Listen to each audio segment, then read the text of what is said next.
Suara hujan deras mengguyur pemakaman desa. Di tengah gelap dan kilatan petir, Dimas berlutut di depan nisan.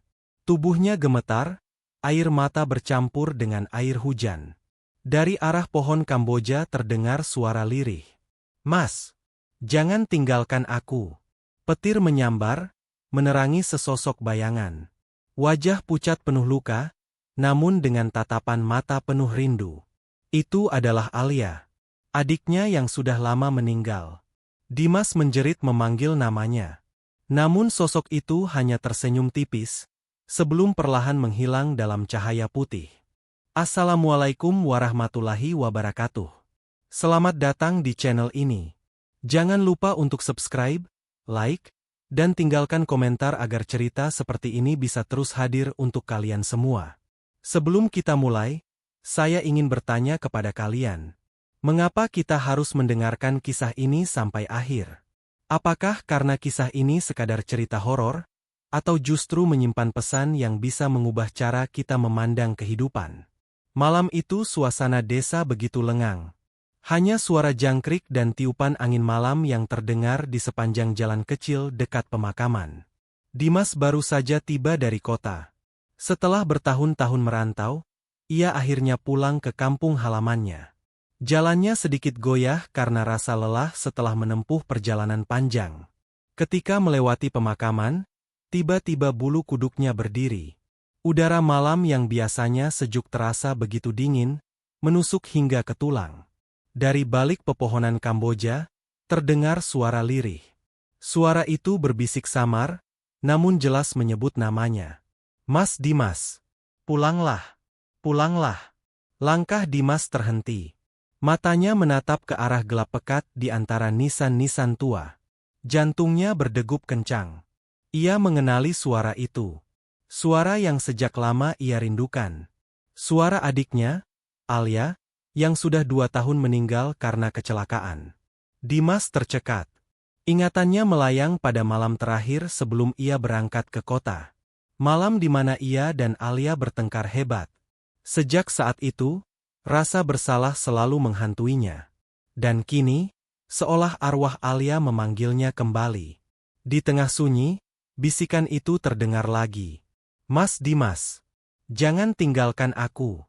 Dimas menutup matanya, mencoba menenangkan diri. Tapi semakin ia menahan, semakin jelas suara itu menggema di telinganya. Hingga akhirnya, dengan langkah berat, ia menoleh ke arah pemakaman.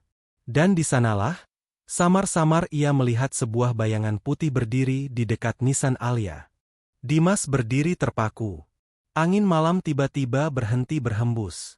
Hanya suara detak jantungnya yang terdengar begitu keras di telinga. Bayangan putih itu tidak bergerak, hanya berdiri menatapnya dari jauh. Dengan langkah gemetar, Dimas mencoba mendekat. Setiap langkah terasa berat, seolah tanah yang dipijaknya menahan kakinya untuk mundur. Jaraknya tinggal beberapa meter. Cahaya bulan yang menembus sela awan memperlihatkan sosok itu lebih jelas. Rambut panjang basah menempel di wajah. Wajah pucat, penuh luka. Namun tatapan mata itu begitu familiar. Tatapan lembut seorang adik yang sangat dirindukannya. Suara lirih kembali terdengar.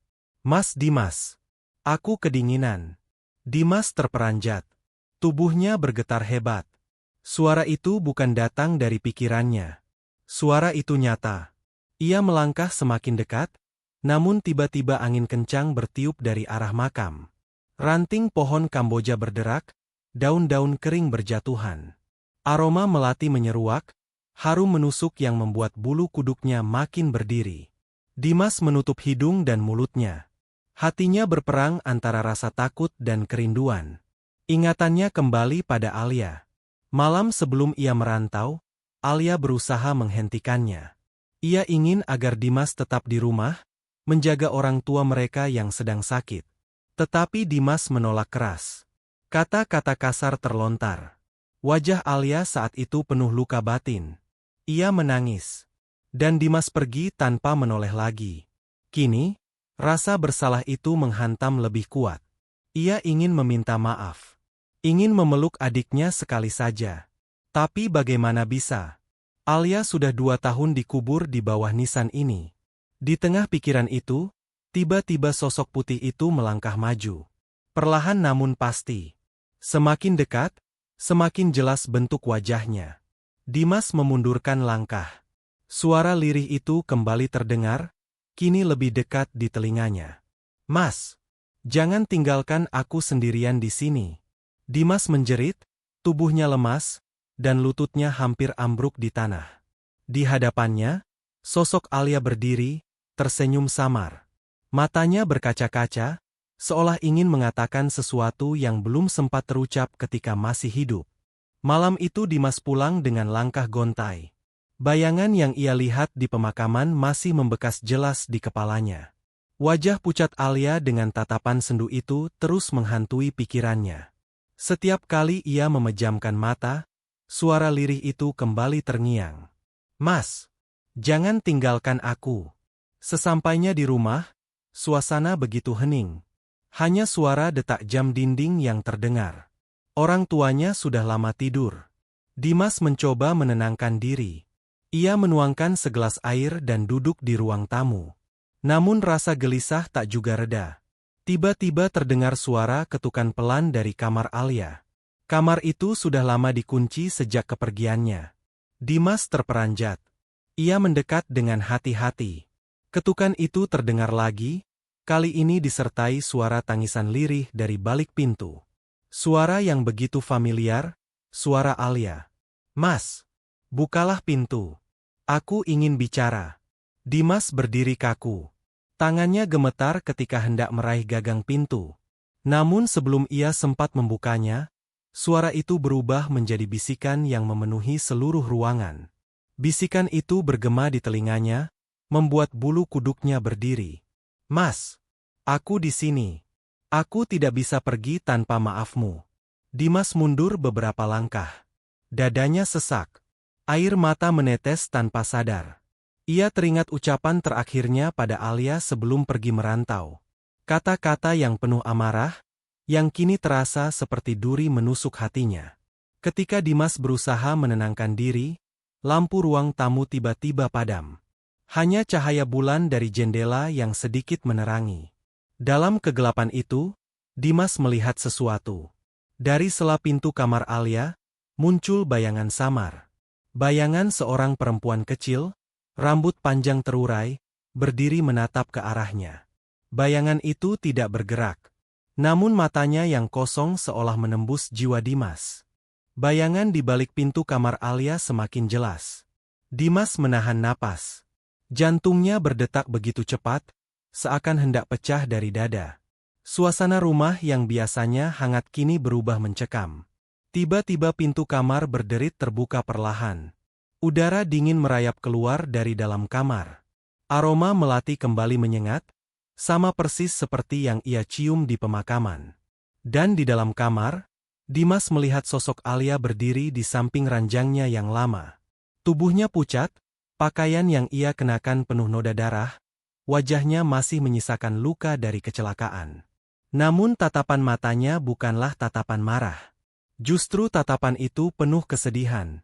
Alia menunduk perlahan, lalu berkata dengan suara bergetar. "Mas, mengapa Mas pergi saat aku masih membutuhkanmu?" Air mata Dimas mengalir deras. Ia berusaha melangkah maju, namun tubuhnya terasa lemas. Suaranya parau ketika ia menjawab. "Maafkan Mas, Alia. Maafkan aku yang lebih memilih ego sendiri daripada keluarga." Sosok Alia menatapnya lagi. Bibirnya bergerak, namun kata-katanya nyaris tak terdengar. "Doakan aku, Mas. Aku belum tenang." Ruangan mendadak bergetar. Jendela kamar terbuka lebar, angin kencang menerpa masuk. Tirai berkelebat, membuat suasana semakin kacau. Namun Dimas tetap berdiri di sana, menatap adiknya dengan penuh rasa bersalah. Sosok Alia perlahan mendekat. Semakin dekat hingga Dimas bisa merasakan dinginnya hawa kematian dari tubuh itu. Dan sebelum benar-benar hilang, Alia menatap matanya sekali lagi. Senyum tipis tersungging, lalu suaranya terdengar jelas. "Mas, aku sayang Mas." Dimas terjatuh berlutut. Tangannya menutupi wajah, tangisnya pecah tak terbendung. Untuk pertama kalinya ia menyadari betapa besar penyesalan yang selama ini ia pendam. Sejak malam itu, Dimas tidak bisa tidur dengan tenang. Bayangan wajah Alia selalu muncul dalam mimpinya. Kadang ia melihat Alia tersenyum, kadang ia melihatnya menangis. Semua terasa nyata, seolah Alia benar-benar hadir di sisinya. Keesokan harinya, Dimas memberanikan diri untuk mendatangi makam adiknya. Matahari sore mulai tenggelam, langit berwarna jingga, dan suara azan maghrib menggema dari masjid desa. Ia membawa setangkai bunga melati, bunga yang paling disukai Alia semasa hidupnya. Langkahnya berat ketika memasuki area pemakaman. Suasana begitu sunyi, hanya terdengar suara dedaunan jatuh tertiup angin. Dimas duduk di depan nisan Alia. Tangannya gemetar ketika menyentuh batu nisan itu. Air matanya kembali menetes, bercampur dengan tanah yang dingin. Dengan suara bergetar, ia mulai membaca doa. Kata-kata itu mengalir pelan namun tulus, doa yang selama 2 tahun ini tak pernah ia lantunkan untuk adiknya. Ia merasa hatinya sedikit lebih ringan. Namun di tengah doanya, Dimas merasakan sesuatu yang aneh. Angin berhenti bertiup. Udara di sekelilingnya menjadi dingin. Telinganya mendengar bisikan lirih yang datang dari arah nisan. "Mas, terima kasih." Dimas menoleh cepat, namun tak ada siapa-siapa. Hanya batu nisan dan pohon Kamboja yang berdiri diam. Ia menunduk lagi, membaca doa dengan suara lebih lantang. Dan kali ini, ia merasakan seolah ada tangan halus yang menyentuh pundaknya. Ringan, dingin, namun menenangkan. Matanya berkaca-kaca. Ia sadar, Alia benar-benar mendengar doanya. Malam itu setelah pulang dari makam, Dimas merasa tubuhnya begitu lelah. Ia berbaring di kamar dan tanpa sadar tertidur. Namun tidurnya tidak seperti biasanya. Ia terjebak dalam sebuah mimpi yang terasa nyata. Dalam mimpinya, ia berada di sebuah padang luas. Rumput hijau membentang sejauh mata memandang. Angin sepoi berhembus lembut. Di kejauhan, ia melihat sosok yang sangat dikenalnya. Alia berdiri di bawah pohon rindang, mengenakan gaun putih bersih tanpa noda. Wajahnya terlihat segar, jauh berbeda dari sosok pucat yang ia lihat di pemakaman. Alia tersenyum manis, lalu melambai ke arahnya. "Mas, kemarilah." Dimas berlari sekuat tenaga. Air mata mengalir deras di pipinya. Begitu dekat, ia segera memeluk adiknya. Pelukan itu hangat, penuh kerinduan. Alia menatapnya dengan mata berbinar. "Mas, aku tidak pernah marah. Aku hanya sedih karena kita berpisah tanpa saling memaafkan." Dimas terisak. Ia membalas tatapannya dengan penuh penyesalan. "Maafkan Mas, Alia. Maafkan aku yang tak pernah sempat meminta maaf." Alia tersenyum, lalu menyentuh pipinya. Suaranya lembut. "Aku sudah memaafkanmu sejak lama. Doa Mas telah sampai padaku. Kini aku bisa tenang." Tiba-tiba langit di padang itu berubah. Cahaya putih yang terang muncul dari arah horizon. Alia melangkah mundur perlahan, wajahnya tetap tersenyum. "Mas, jangan bersedih lagi. Hidupkanlah kenangan indah kita dengan doa dan kasih sayang." Dimas berusaha meraih tangannya, namun semakin lama sosok Alia semakin jauh. Semakin samar, hingga akhirnya lenyap dalam cahaya putih itu. Dimas menjerit memanggil namanya, lalu terbangun dengan tubuh basah oleh keringat dan air mata. Ia duduk terisak, namun di hatinya ada rasa lega yang belum pernah ia rasakan sebelumnya. Pagi itu Dimas kembali ke pemakaman. Langkahnya lebih mantap dari sebelumnya. Hatinya terasa ringan meski masih diselimuti rindu. Ia membawa bunga segar dan sebotol air untuk menyiram makam Alia. Sesampainya di depan nisan, ia duduk bersila. Tangannya menyentuh batu nisan yang dingin.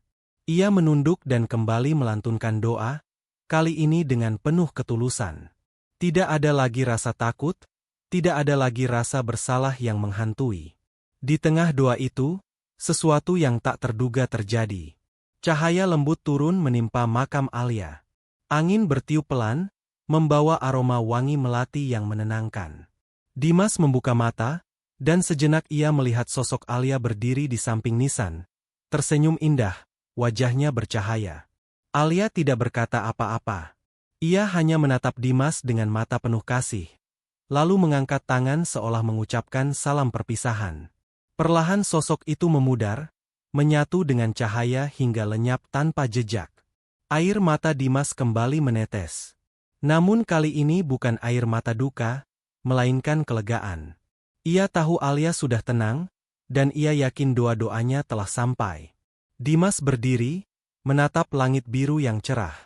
Hatinya berjanji untuk selalu menjaga orang tua, dan tidak akan lagi menunda kata maaf maupun rasa sayang kepada siapapun yang ia cintai.